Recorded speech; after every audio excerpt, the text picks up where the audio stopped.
Welcome to Nowhere to Hide. We're going to sort out today who are the real Idahoans, because apparently, with the primary election just about a week away, actually 7 days away, it's time that we figure out who are the real Idahoans and who are the imposters and who should we give credence to versus who is just here for opportunity. Yeah, you probably have an idea of how this is going to shake out, but hold on, there might be a few twists and turns. We'll get to it right after this. Press Club or bias all media, newspaper, radio. To be completely blunt here, Brian, and there are plans to expand indoctrination. That's right. Well, Idahoans are also concerned. Horror shot. That line would be moving a little bit farther west. I'm like crying. Nobody wants to see dark money is influencing policy in our state. Well, that's not how this works. Once again, welcome to Nowhere to Hide. Now, look, I have to tell you right up front that I was not born in the state of Idaho, which means you should probably ignore anything that I say. I can't possibly add anything to your understanding or to the conversation, regardless of what the topic may be. But I'm going to take a stab at it anyway. This is the mild position of authority from which I opine on things pertaining to Idaho, and that is I grew up here, moved away after I reached adulthood and married, and then came back after 25 years of living elsewhere. Now, I consider Idaho very much home. There's so much about this state that I love, and I'm very grateful to be back. But I'm also a little bit alarmed at what I see happening here. And I got to tell you, one of the big factors in making that decision to return to the gem state was that it appeared to be an island of freedom and sanity amidst a lot of other places that were just losing their freaking minds, particularly during the COVID pandemic. So it was 3 years ago that I moved back, and that was right when we were going through all of the masking mandates and vaccine mandates and basically a power seeking and posturing over who is more obedient and who is more vaccinated than thou. Now, having said that, with the May primary coming up on the 21st, we're seeing a lot of mileage a lot of people are getting mileage out of the idea that, well, if you're not at least a fifth generation Idahoan, you have no business, participating in the political process. And that seems like a very short-sighted way to see things. So I'm going to share I don't know who made this graphic, but I agree with this. This is Idaho Republican legislative candidate comparison. And these are two different candidates. And one of them has only been an Idahoan for a year. The other one is a 100th generation Idahoan. In other words, a true Idahoan. Here we go. So candidate A, who has lived in Idaho for a year, opposes all forms of gun control, votes against bloated government budgets, is not okay with letting kids mutilate their genitals, refuses to bend to the left, in other words, in trying to just appease, the loudest voices on the left, is willing to make major tax cuts, and most of their donations come from individual donors as opposed to corporate donors like IACI. Now, candidate B, who is a 100th generation Idahoan, is okay with some gun control, votes yes on all government budgets, is okay with letting kids mutilate their genitals, works with the left to stop conservatives, passes breadcrumb tax cuts, and most of their donations come from big businesses or political action committees. So again, we have to consider the possibility. I'm going to go back here just a little bit to this first slide so you can see, does it really matter, if the person who has been here the longest is voting or governing like a communist? That's the point. The generation of Idahoan doesn't really matter. What matters is, what are the principles that this person brings to the table? More importantly, do they live up to those principles, or do they just say them in order to get people to vote for them? Actually, here are a couple of folks on X who said it even better. Pretending to be a Republican while hiding behind generational Idahoan. We're seeing an awful lot of this. Look around at the political signs, the political billboards. How many of these people are wearing a cowboy hat? It's a prop for some of them. Oh, look, why that's the image of an Idahoan right there. Who else but an Idahoan would be wearing that cowboy hat? I like what the Idaho Second Amendment Alliance says, though. The generation of Idahoan doesn't matter if the so-called Republican isn't any better than a Democrat. And so this puts some responsibility on our shoulders. You and I have to think about, how are we going to exercise our vote? How are we going to participate in the political process? It's not just casting a vote on primary day. Sometimes it involves actually participating as a committee person, in your precinct. I came across an excellent article here from Brian Parsons. And this is from withdrawconsent.org. And he's talking about these unchallenged voices. Now, he talks about how he got involved in the political process. And this was not something that he naturally gravitated toward. Some people I know have the dream, well, I knew one day I would grow up and I would be a senator, or I would be a mayor, or whatever. Most people, though, get involved because, well, they recognize that something isn't right and they feel like I have something to contribute, or I am willing to step up and help with that decision making. In other words, they're not doing it necessarily to be self-serving. They're doing it's a big sacrifice for them. And if you've ever run for office, you'll understand. That's a scary thing. You put your name out there, every doubt you have and every inadequacy you've ever felt in your life will come visit you the day you file to run for office. But Brian Parsons talks about one of the things he saw was these unchallenged voices. And by unchallenged, meaning they were, long-time Idaho residents. Why, my family's been in politics for years and years, and it's that whole generational thing. But nonetheless, they were supporting things that really weren't traditional conservative values. Basically, business was good because they got in early and helped capture political power to help them. So we're seeing a number of these names reappear in this May primary. In fact, we're seeing quite a few come out of retirement to save the day, save us from the extremists. And by the way, Brian Parsons says, I wear that title as actually a crown of glory. If I'm as big a threat to them that they have to call me an extremist, that means they really think that potentially, I could offer an alternative to them. So to regain lost political clout, he says, several state, and this is perfect in quotes, Republican coalitions, yeah, there goes the confetti, thank you for the filter, have sprung up with the express intent of assuming power at the neighborhood precinct level. Now, the first of these is the Gem State Conservatives, who count amongst their leadership former GOP Chair Trent Clark and former GOP Chair Tom Luna. First deemed the Gem State GOP, they had to change their name after receiving a cease and desist from the Republican National Committee for utilizing the GOP moniker. They've amassed a minor war chest of $1 million and recruited Republican legacies, that would be former politicians, to run for neighborhood precinct seats within the Idaho Republican Party. So he says, don't be surprised to see a slew of 70 and 80-year-old neighbors pulled from the bench of politicians to pinch hit on your ballot.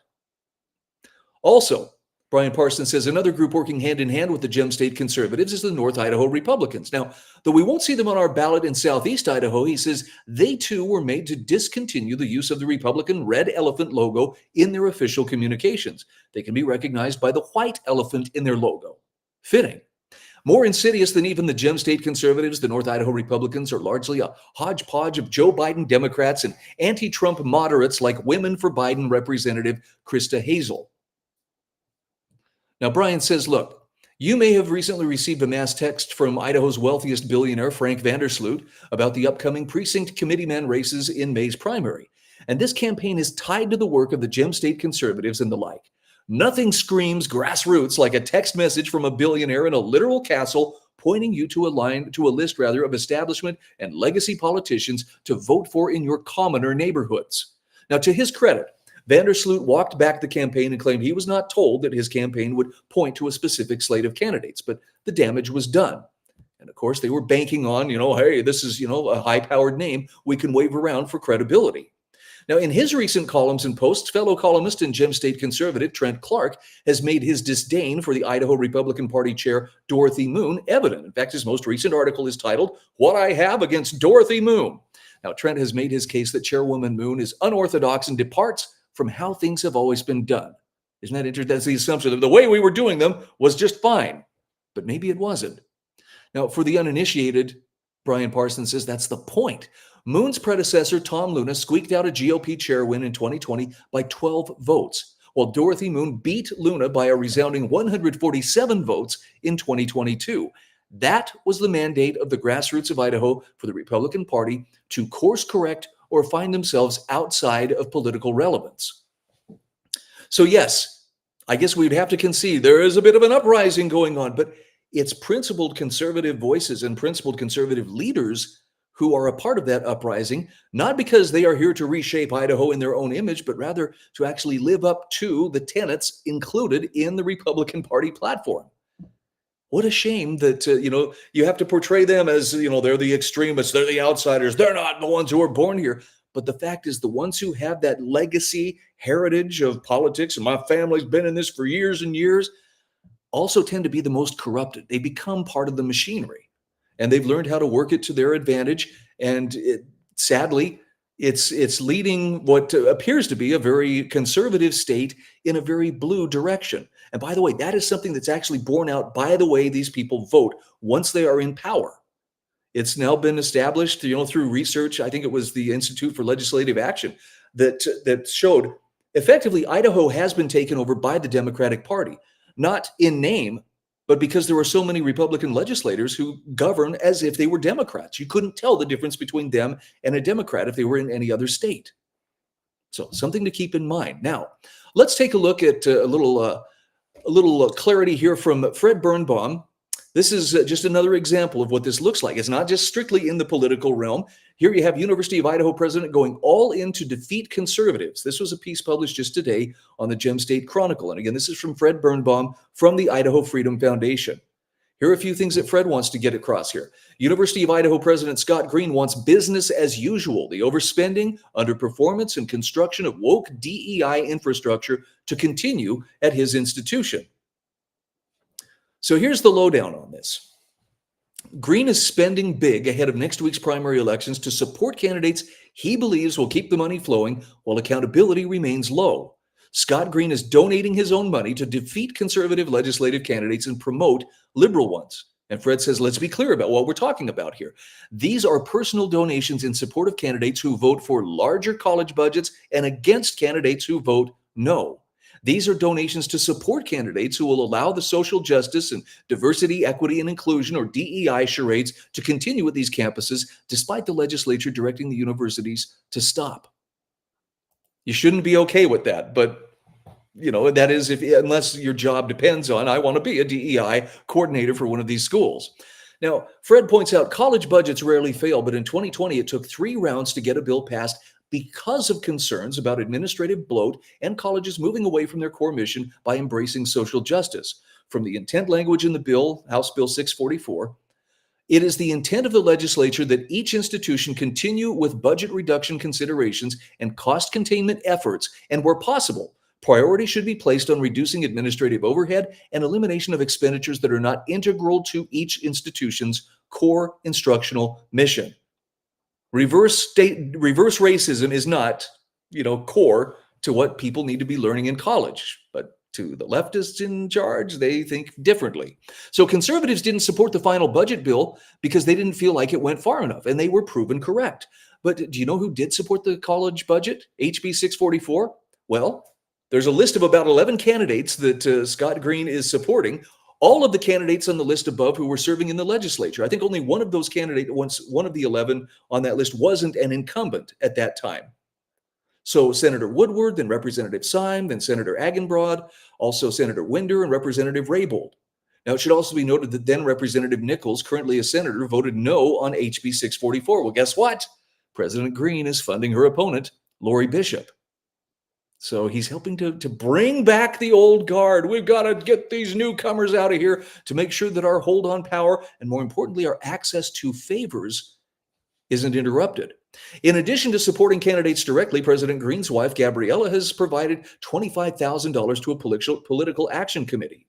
Idaho deserves better. Well, there's a catchy name for you. This PAC has reported spending $18,500 so far in opposition to Senator Dan Foreman. Senator Foreman's been a cogent critic of the universities and voted no on both S 1176 and HB 734. But the picture's clear. Green is placing his bets on those legislative candidates who give the University of Idaho what it wants, including bowing down to DEI. Green wants to avoid the fate of public universities in Wyoming, North Carolina, and Florida, where DEI positions and programs have either been slashed or eliminated. Now let's take it one step further. Why is there all this rancor right now? Maybe you've seen some of the nasty attacks and people are literally losing their minds. Well, Gem State Chronicle writer Brian Allman, I think, sums it up very nicely. It's because this is for all the marbles. And here are a couple of his observations I thought were worth sharing with you. He says the 2024 Idaho GOP primary is getting crazy, as we all knew it would. You've surely seen the harsh rhetoric, misleading texts, mailers, and billboards, even a trench fight for precinct committeeman races throughout the state. In-state PACs are spending hundreds of thousands of dollars for or against various candidates. The Gem State Conservatives aim to raise $2 million to win enough PC races, again, precinct committeeman races, to gain control of the state party. And outside organizations are dumping tons of cash into our election. Now, he goes on to say, what is it about the state legislature that makes it worth hundreds of thousands or even millions of dollars being spent to capture those seats? And Brian reminds us, the legislature doesn't pay much. It's not about, well, I'm going to get rich if I get elected to the legislature. It pays less than $20,000 per year plus a per diem.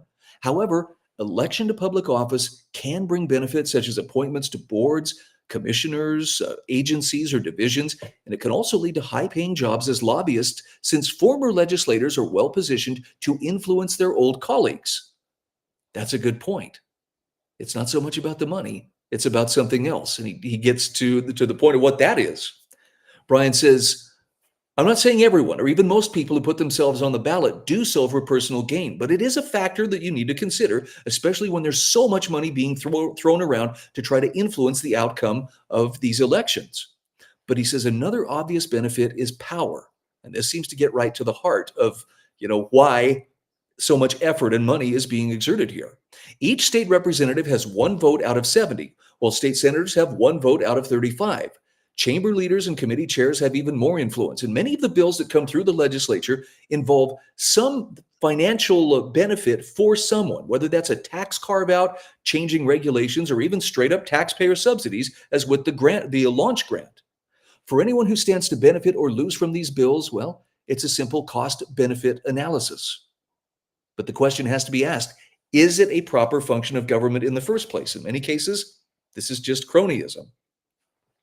Brian points out, the truth is that government has become so powerful and influential that if citizens, taxpayers, and families don't exercise their right to influence, then it will surely run roughshod over them. The forgotten man is forgotten for a reason, while the wealthy invest in the political system and the poor are dependent upon government benefits. Meanwhile, the average taxpayer is too busy working, raising a family, and enjoying his remaining leisure time to worry about politics. Over the last decade or two, and especially since the COVID lockdowns, regular people have been waking up to the necessity of making their voices heard. And I would encourage you, think about what was revealed during those COVID lockdowns. We got to see the true nature of a lot of people that we otherwise wouldn't have seen. Many of those people still have access to power.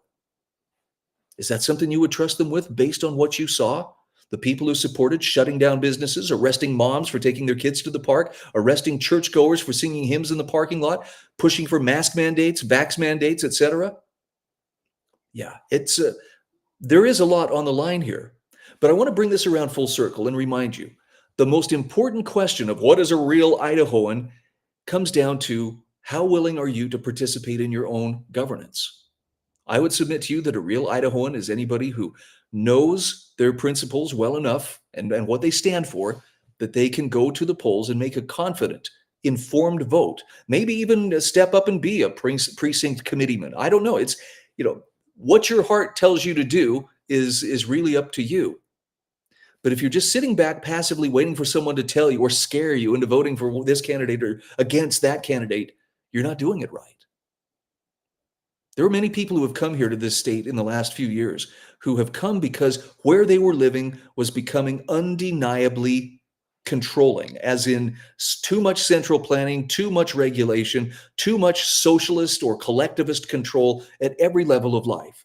And they came here because this is still an island of freedom, but it's not going to stay that way if we sit back and we get comfortable with the idea, well, these families that have been here forever have done such a good job.